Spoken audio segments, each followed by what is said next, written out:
नमस्कार मित्रांनो, आपल्या व्लॉगमध्ये पुन्हा एकदा मनापासून स्वागत आहे. चला तर मग सुरू करूया आजचा व्लॉग. अगोदरच्या व्लॉगमध्ये तुम्ही बघितलं होतं, ह्या ताई आपल्यासाठी मॅगी बनवत आहेत आणि हा बिझनेस सगळ्या मैत्रिणी मिळून चालवत आहेत. तर आता मी तुम्हाला दाखवते मोमोज कसे बनवले जातात. तर आपण ज्या प्रकारे मोदक बनवतो ती सेम प्रोसेस आहे, पण त्याची डिझायनिंग थोडी वेगळी आहे आणि तीच मला शिकायची होती. मी या अगोदर सुद्धा शिकायचा प्रयत्न केला, पण मला ती थोडी ट्रिकी वाटली. त्यामुळे मी आता परत एकदा बघण्याचा प्रयत्न केलेला आहे. ज्यांना कुणाला मोमो खायला आवडतात त्यांनी नक्की कमेंट करून सांगा. तर चला आता त्यांची स्टफिंग आणि डिझायनिंग बघून घेऊया.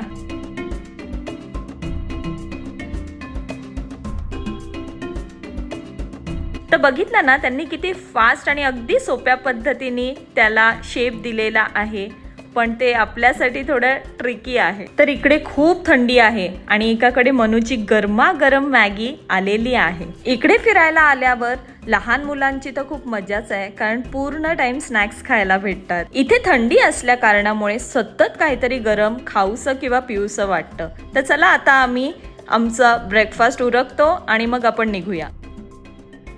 तर जिथे आपण स्नॅक्स टाइम केला त्याच्याच ऑपोजिटला Padmaja Naidu Himalayan zoological park आहे आणि त्याच पार्कला आपण चाललेलो आहोत. तर आतापासून आपले व्लॉग्स इंटरेस्टिंग होणार आहेत, त्यामुळे व्लॉग्स बघायला विसरू नका आणि चॅनलला जर सबस्क्राईब केलं नसेल तर तेही करायला विसरू नका. हे तर तुम्हाला माहितीच असेल, वूल पासून वेगवेगळ्या गोष्टी बनवतात. तर चला आपण आधी पार्क मध्ये जाऊन येऊया आणि मग शॉप करूया. तर इकडचे रोड्स किती स्लोपी आहेत ते बघा, कारण हे सगळं जे दार्जिलिंग आहे ते एका माउंटन वरच वसलेलं आहे. आपण आपल्या होमस्टे वरूनच आलो, तर ह्या रोड वरून आपण स्नॅक्स टाइम करून आलो, पण खालून सुद्धा येऊ शकतो. तर आता बघायला भेटेल the most awaited part of Darjeeling, ते म्हणजे दार्जिलिंगचं शॉपिंग स्ट्रीट. इथे थंडी असल्या कारणामुळे प्रत्येक गोष्ट इथे वूल पासून बनवली जाते आणि ह्या पुढे आपल्याला प्रत्येक शॉपिंग स्ट्रीटला वूलनच जास्तीत जास्त दिसणार आहे. त्याचबरोबर इथे जर विंटर वुलन क्लोथ्स घ्यायचे असतील तर ही एक बेस्ट प्लेस आहे. तर चला वेळ न घालवता आपण पटकन आपल्या फर्स्ट साईटवर जाऊया, ते म्हणजे झुऑलॉजिकल पार्क. ज्या सबस्क्रायबरनी आपल्याला अगोदरपासून जॉईन केलंय त्यांना तर माहिती असेल, आपल्या प्रत्येक ट्रिपमध्ये एक तरी झू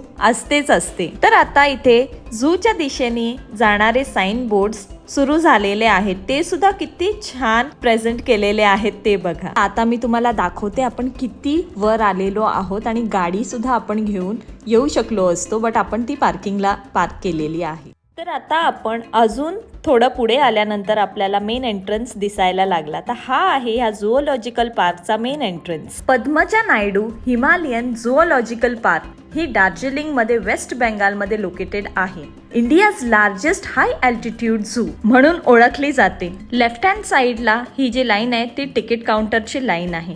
ॲडल्टचे 110 रुपये, kids below 6 years is free of cost. For foreigners it is 180 rupees, and if someone is carrying camera then they charge 10 rupees per camera. He zoo 7000 feet एवढ्या हाईट वर लोकेटेड आहे. ही झू 1957 मध्ये establish झाली आणि 67.56 acres मध्ये ही zoo बनवलेली आहे आणि त्याचमुळे internationally recognised for breeding Himalayan species like red panda आणि स्नो लेपर्ड.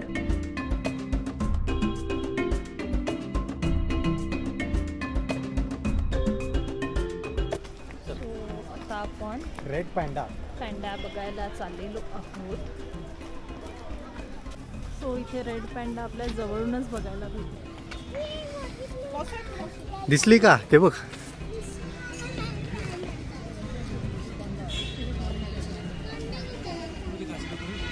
एकंदरीत इथे थंडी खूप असल्यामुळे जे रेड पॅन्डा ते आधीच आळशी असतात आणि त्यामुळे ते झोपलेले होते. ते काय आपल्याला दोन्ही टायमिंगला ॲक्टिव्ह दिसलेच नाही. पण दुसऱ्या साईडून जाताना स्टेअर्सवरून आपल्याला एकदम क्लिअर पिक्चर घेता आलं आणि इथे झूम करून सुद्धा बघा आपल्या व्यवस्थित कॅप्चर करता आलेला आहे रेड पॅन्डा, जी इकडची स्पेशालिटी आहे ह्या झूची. बघितलं, अजिबात आवाजात सुद्धा हलत नाहीयेत, इतके गाढ आणि आळसात झोपलेले होते. काही पॅन्डा जागे होते, तर इथेच हे पॅन्डा आपण स्पॉट केलेले आहेत. त्यानंतर आता आपण बर्ड्स बघण्यासाठी जाणार आहोत.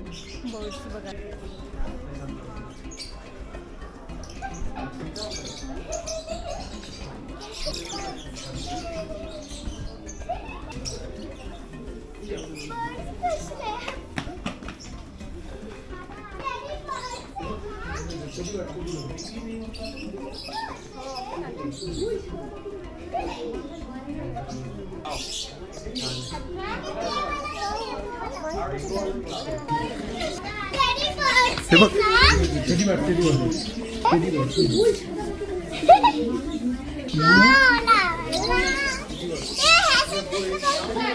रेनबो वालाच बघतोय. मस्त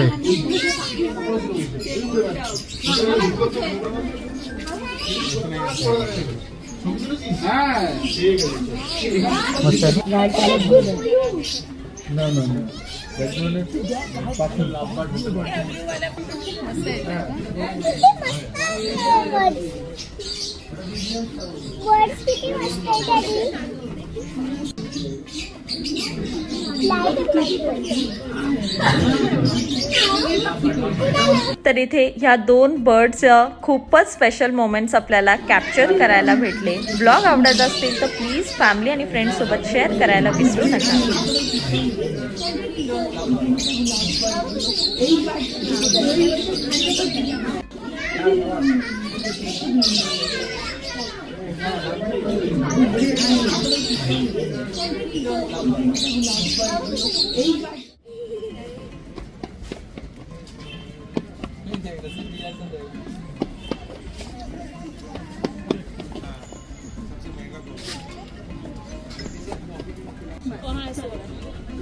देखो सो रहा है नीली देखो नीचे पे कैट लेपर्ड देखा सामने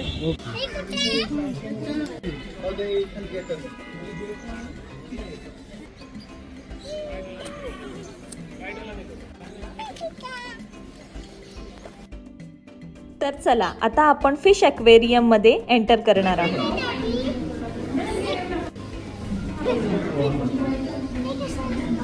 छोटी छोटी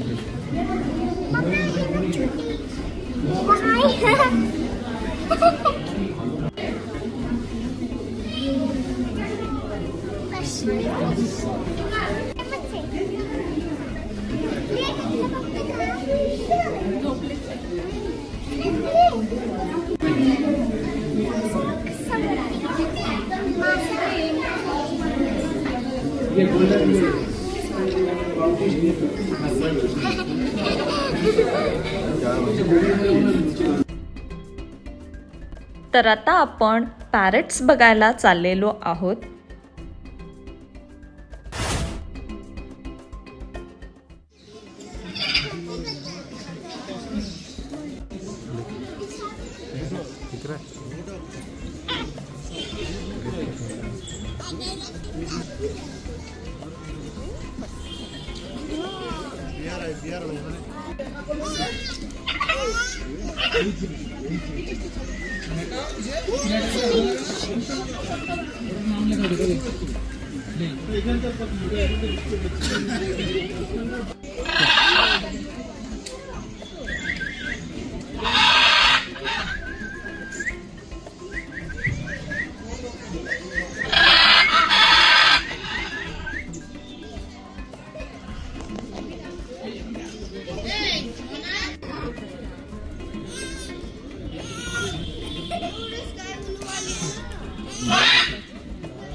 तर चला आता आपण तुम्हाला बेर दाखवूया एकदम जवळून. इतक्या जवळून आजपर्यंत कोणत्या झू मध्ये मी बेर बघितला नव्हता आणि तेही इतक्या ऍक्टिव्ह कंडिशन मध्ये. काय दिसला का? तर आपण कोणत्याही झू मध्ये जेव्हा जातो तेव्हा ॲनिमल्स आपल्याला कोणत्या कंडिशनमध्ये भेटतील त्या टायमिंगवरच डिपेंडेंट असतं. बट इथे आपण जसे ॲनिमल्स स्पॉट करायला स्टार्ट केलं, फर्स्टच बेअर आपल्याला एवढ्या जवळून बघायला भेटलं, त्यामुळे आम्ही खूप एक्सायटेड होतो बाकीची झू आणि ॲनिमल्स बघण्यासाठी.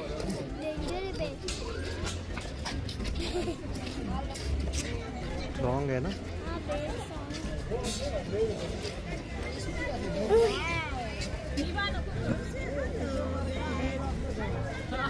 पूरा उसका वीडियो आया चलते हुए.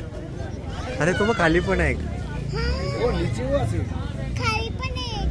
कुची आणि निवाचं कन्व्हर्सेशन तर ऐकलंच असेल, तर तिला बेअर डेंजर वाटला कारण इतक्या जवळून आम्ही त्याला स्पॉट केलं फर्स्ट टाइम.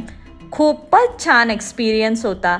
जर तुम्ही कधी दार्जिलिंगला गेलात तर तुमच्या बकेट लिस्टमध्ये ही झू नक्की ठेवा. तर चला आता आपण नेक्स्ट ॲनिमल्सकडे वळूया. ह्या झूमध्ये सगळे बर्ड्स आणि ॲनिमल्स आम्हाला जवळून बघायला मिळाले.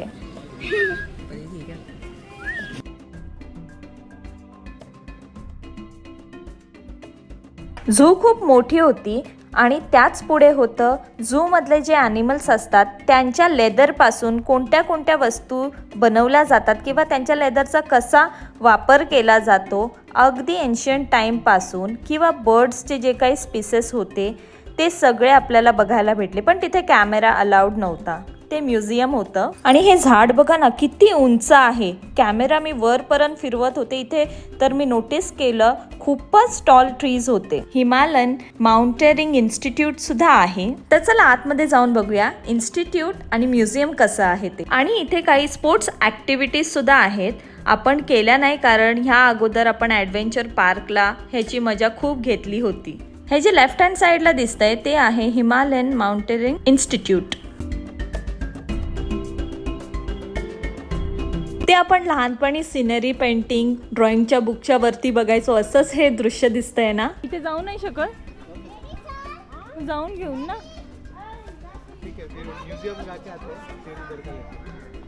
तर समोर जे आहे ते इन्स्टिट्यूट आहे आणि आत्ता आपण वर चढून जिथे चाललोय ते म्युझियम आहे. हिमालयन माउंटेनिअरिंग इन्स्टिट्यूट हे 1954 साली जगातील एक प्रमुख पर्वतारोहण संस्था म्हणून दार्जिलिंगमध्ये स्थापन करण्यात आली. त्या म्युझियममध्ये बरेचसे खास गोष्टी ठेवल्या गेल्या आहेत, त्यामुळे तिथे कोणत्याही प्रकारची फोटोग्राफी अलाउड नाही. तर बाहेर असलेल्या स्टॉल मधल्या गोष्टी मी तुम्हाला दाखवता आतमध्ये आम्ही काय बघितलं ते सुद्धा मी तुमच्यासोबत शेअर करते. याचे मुख्य उद्दिष्ट म्हणजे पर्वतारोहणाचे तंत्र, ज्ञान आणि साहस जगभरातील लोकांना शिकवणे. तोरान तेन्झिंग नॉर्गे यांच्यासारख्या महान आरोहकांच्या आठवणीसाठी सुद्धा हे एक महत्त्वाचे स्थळ आहे.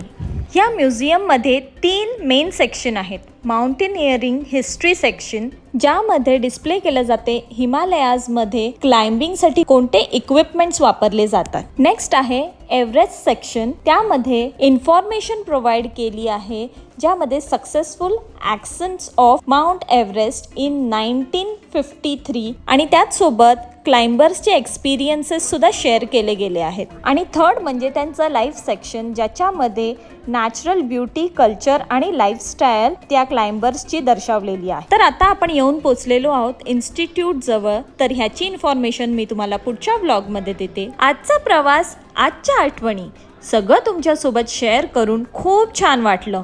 आजचा व्लॉग इथेच संपवते. पुढच्या व्लॉगमध्ये पुन्हा भेटू. धन्यवाद. तर मित्रांनो, व्हिडिओ आवडला असेल तर लाईक करा, चॅनलला सबस्क्राईब करा आणि कमेंटमध्ये नक्की सांगा कसं वाटलं.